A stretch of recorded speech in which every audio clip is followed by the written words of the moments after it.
Assalamualaikum warahmatullahi wabarakatuh. Kami dari kelompok 4 metodologi penelitian akan membahas dua bab besar dari buku Umas Karan, yaitu bab 11 dengan bab 12. Bab 11 yaitu tentang pengukuran variabel, definisi operasional, dan bab 12 yaitu tentang pengukuran penskalaan, reliabilitas, dan validitas. Kelompok 4 terdiri dari 3 anggota. Yang pertama yaitu Ahmad Jufri, dan yang kedua adalah Muhammad Fadlan Siddiq, dan yang ketiga Kaharudin. Presentasi yang pertama akan disampaikan oleh Ahmad Jufri, lalu yang kedua akan disampaikan oleh Kaharudin, dan yang ketiga akan disampaikan oleh saya sendiri, Muhammad Fadlan Siddiq.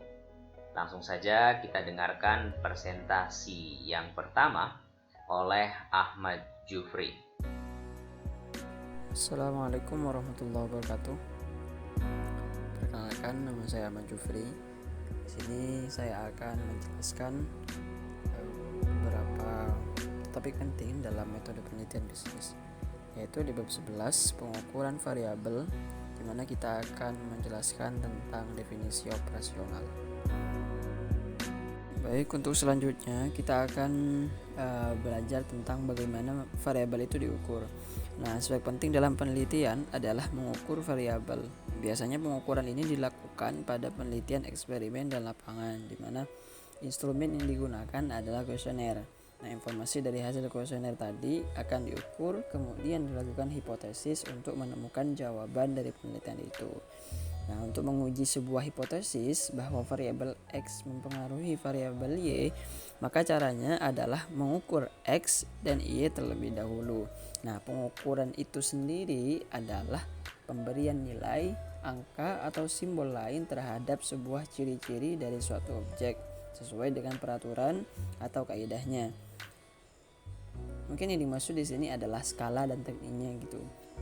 Nah, kemudian yang dimaksud objek di sini adalah bermacam-macam, mulai dari orang, unit, kemudian strategi, negara, sepeda, hewan, dan lainnya. Nah, sedangkan untuk ciri-ciri yang dimaksud seperti motivasi, kepuasan, kualitas, rasa, dan lainnya.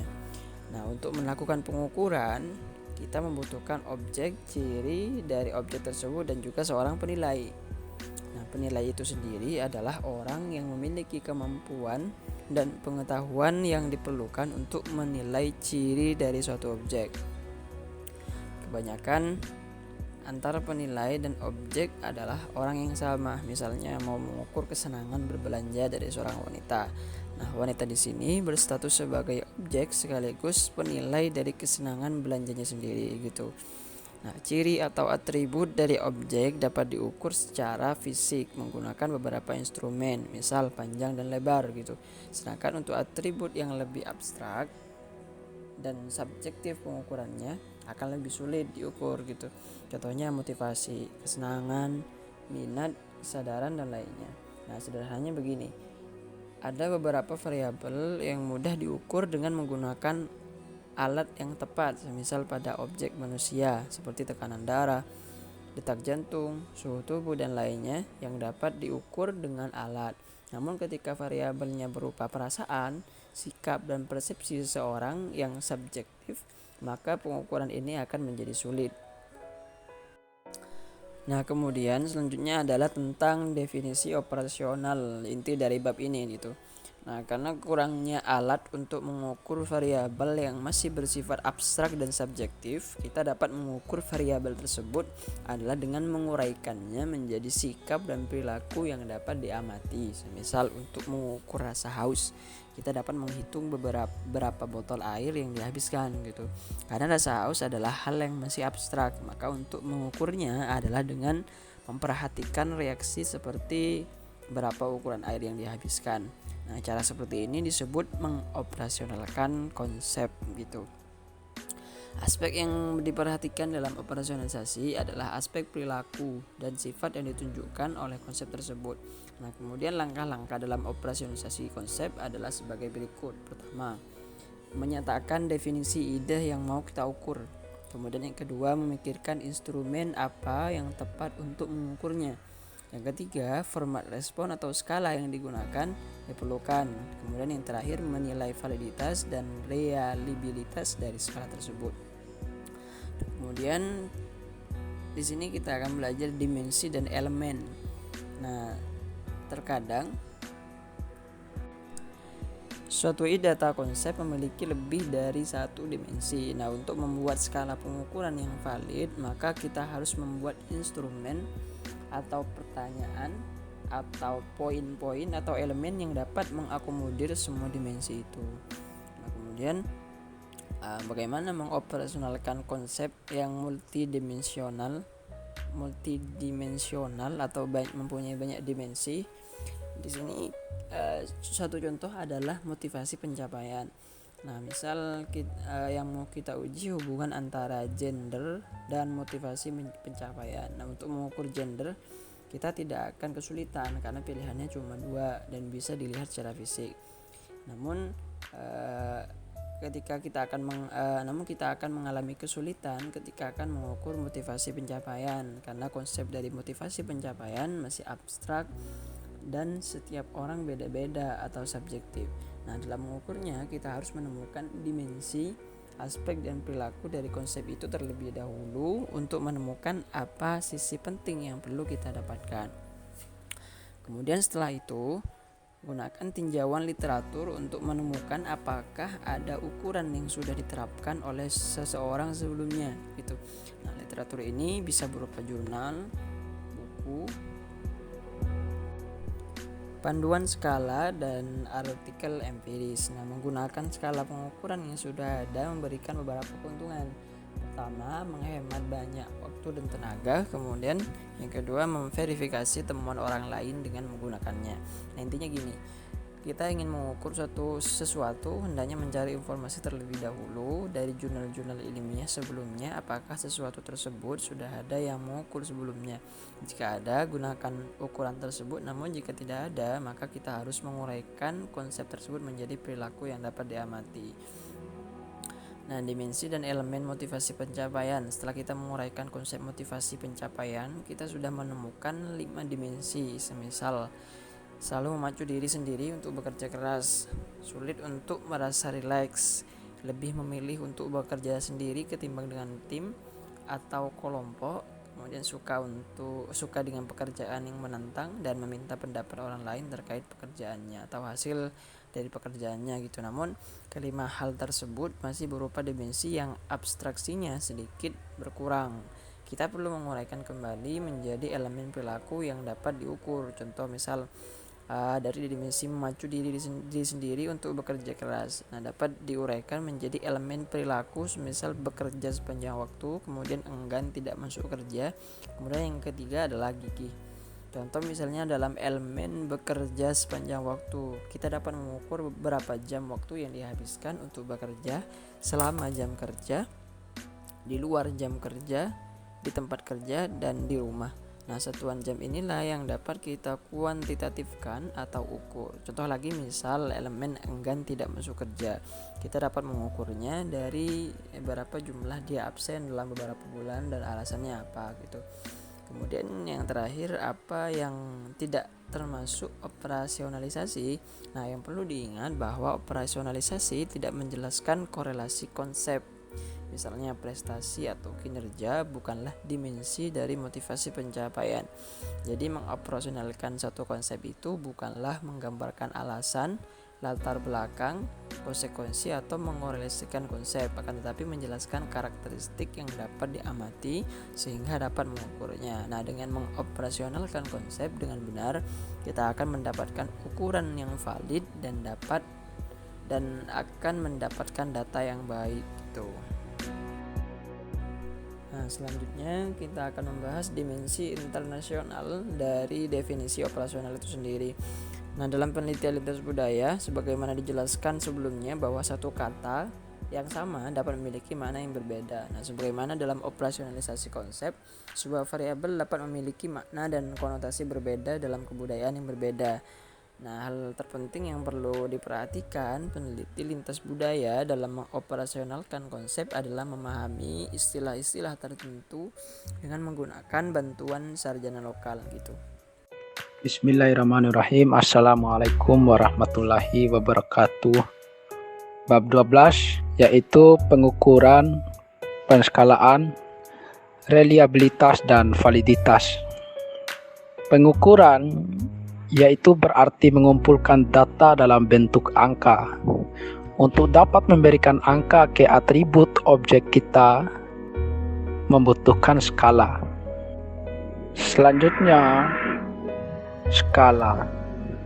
Skala adalah alat atau mekanisme di mana individu dibedakan tentang bagaimana mereka berbeda satu sama lain pada variabel yang menarik untuk penelitian. Jenis-jenis skala ada 4, yaitu skala nominal, skala ordinal, skala interval, dan skala rasio. Selanjutnya skala peringkat. Skala peringkat yaitu terdiri dari beberapa jenis. Yang pertama itu skala dikotomi, yang kedua itu skala kategori, yang ketiga skala diferensial semantik, yang keempat numerik, yang kelima peringkat terperinci, yang keenam Likert, yang ketujuh konsensus, kedelapan jumlah konstan, yang ke-9 stapel, dan yang ke-10 itu adalah peringkat grafik.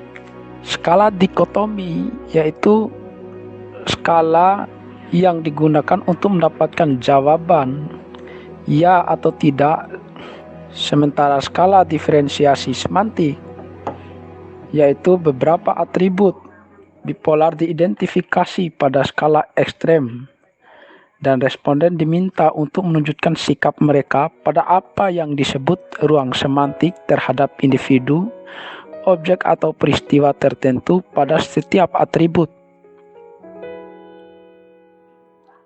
Selanjutnya skala numerik. Skala numerik yaitu mirip dengan skala diferensi semantik dengan perbedaan bahwa angka-angka pada skala 5 poin atau 7 poin disediakan dengan kata sifat berpolar di kedua ujungnya seperti yang diilustrasikan di bawah. Skala penilaian yang diperinci skala 5 poin atau 7 poin dengan jangkar sesuai kebutuhan disediakan untuk setiap item dan responden menyatakan nomor yang sesuai di sisi setiap item atau lingkari nomor yang relevan pada setiap item sesuai apa yang kemudian ditunjukkan oleh peneliti. Selanjutnya skala ranking. Skala ranking itu terdiri dari 3 jenis. Pertama itu adalah perbandingan berpasangan, yang kedua pilihan yang diharuskan, dan yang ketiga itu adalah skala komparatif.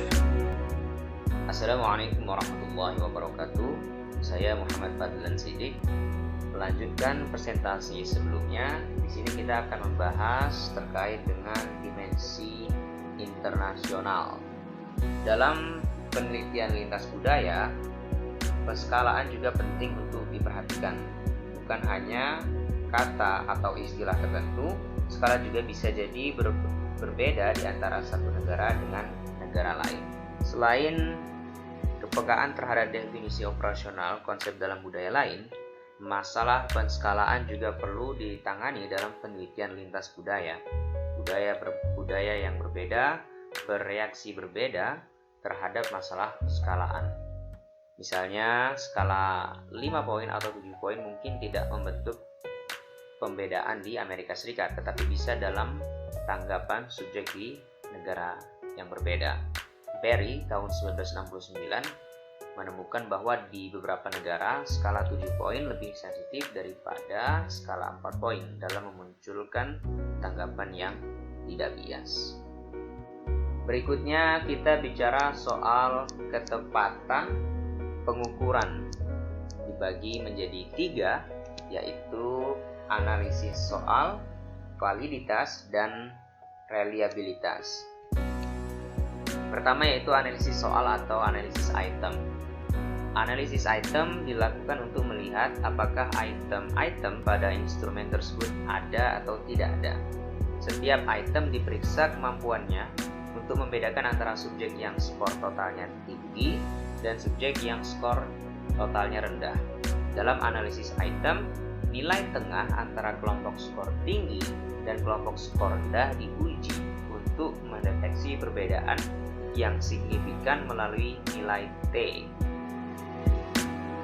Berikutnya yaitu validitas. Dibagi menjadi 3, yaitu yang pertama isi atau konten. Validitas konten atau isi memastikan bahwa ukuran tersebut mencakup serangkaian item yang memadai dan representatif yang menyentuh konsep tersebut. Semakin banyak item skala mewakili domain atau semesta konsep yang diukur, semakin besar validitas kontennya. Dengan kata lain, validitas konten atau isi itu adalah fungsi dari seberapa baik dimensi dan elemen konsep telah digambarkan. Terkait validitas yang kedua yaitu adalah kriteria. Validitas terkait kriteria ditetapkan ketika ukuran tersebut membedakan individu pada kriteria yang diharapkan untuk diprediksi. Berikutnya yaitu konstruk. Validitas konstruk membuktikan seberapa baik hasil yang diperoleh dari penggunaan ukuran sesuai dengan teori di sekitar tes yang dirancang. Berikutnya terkait ketepatan pengukuran, kita bicara soal reliabilitas. Kendala suatu ukuran menunjukkan sejauh mana tindakan itu tanpa bias, maksudnya bebas kesalahan atau zero mistakes, dan karenanya memastikan pengukuran yang konsisten sepanjang waktu dan di berbagai item dalam instrumen. Dengan kata lain, kendala suatu alat ukur merupakan indikasi stabilitas dan konsistensi instrumen mengukur konsep dan membantu menilai goodness suatu alat ukur. Berikutnya, dari reliabilitas tersebut ada 2 fokus pembahasan, yaitu terkait dengan stabilitas pengukuran dan konsistensi internal ukuran. Terkait stabilitas pengukuran dibagi 2, yaitu reliabilitas tes ulang dan yang kedua reliabilitas bentuk paralel. Pertama, reliabilitas tes ulang. Koefisiensi reliabilitas yang diperoleh dengan pengulangan ukuran yang sama pada kesempatan kedua disebut reliabilitas tes ulang. Artinya ketika kuesioner yang berisi beberapa item yang seharusnya mengukur suatu konsep diberikan kepada sekumpulan responden, kadang-kadang kepada responden yang sama, katakanlah beberapa minggu hingga 6 bulan kemudian, maka korelasi antar skor yang diperoleh pada keduanya. Waktu yang berbeda dari satu dan kumpulan responden yang sama disebut koefisiensi tes ulang. Semakin tinggi nilainya, semakin baik reliabilitas tes ulang. Dan konsekuensinya stabilitas pengukuran sepanjang waktu.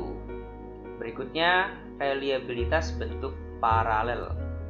Ketika tanggapan pada 2 set ukuran yang sebanding yang mengetuk konstruksi yang sama sangat berkorelasi, kita mempunyai reliabilitas bentuk paralel atau paralel. Kedua formulir tersebut memiliki item yang sama dan format jawaban yang sama. Yang berubah hanya kata-kata dan urutan atau pertanyaannya. Berikutnya yaitu konsistensi internal pengukuran. Konsistensi internal langkah-langkah menunjukkan keseragaman item dalam ukuran yang menyentuh konstruksi. Dengan kata lain, item-item tersebut harus digantung bersama-sama sebagai satu set dan mampu mengukur konsep yang sama secara independen sehingga responden melampirkan arti keseluruhan yang sama untuk masing-masing item. Hal ini dapat dilihat dengan memeriksa apakah item dan subset item dalam alat ukur memiliki korelasi yang tinggi. Maka oleh karena itu di sini kita juga akan membahas terkait konsistensi internal pengukuran, yaitu reliabilitas konsistensi antar poin dan reliabilitas tengah bagian. Reliabilitas konsistensi antar poin adalah pengujian konsistensi jawaban responden terhadap semua item dalam suatu ukuran. Jauh item merupakan ukuran independen dari konsep yang sama, mereka akan berkorelasi satu sama lain. Berikutnya reliabilitas tengah bagian, mencerminkan korelasi antara dua bagian instrumen. Estimasi akan bervariasi tergantung pada bagaimana item dalam ukuran tersebut dibagi menjadi dua bagian. Berikutnya, kita berbicara terkait skala pengukuran. Kita akan bicara pada dua fokus, yaitu reflektif dan yang kedua formatif. Reflektif, dalam skala reflektif, item diharapkan berkorelasi. Berbeda dengan item yang digunakan dalam skala formatif yang akan dibahas berikutnya, setiap item dalam skala reflektif diasumsikan mempunyai dasar yang sama, konstruksi minat yang mendasari. Oleh karena itu, peningkatan nilai konstruk akan diterjemahkan ke dalam peningkatan nilai untuk semua item yang mewakili konstruk tersebut. Yang kedua yaitu formatif. Skala formatif digunakan ketika sebuah konstruk dipandang sebagai kombinasi penjelas dari indikatornya. Skala yang berisi item yang belum tentu terkait disebut skala formatif. Terima kasih atas perhatiannya. Itulah sedikit presentasi dari kelompok 4 metodologi penelitian bab 11 dan bab 12 dari buku Mas Karan. Kami mohon maaf jika kami mengucapkan kata-kata yang tidak berkenan. Kami akhiri. Assalamualaikum warahmatullahi wabarakatuh.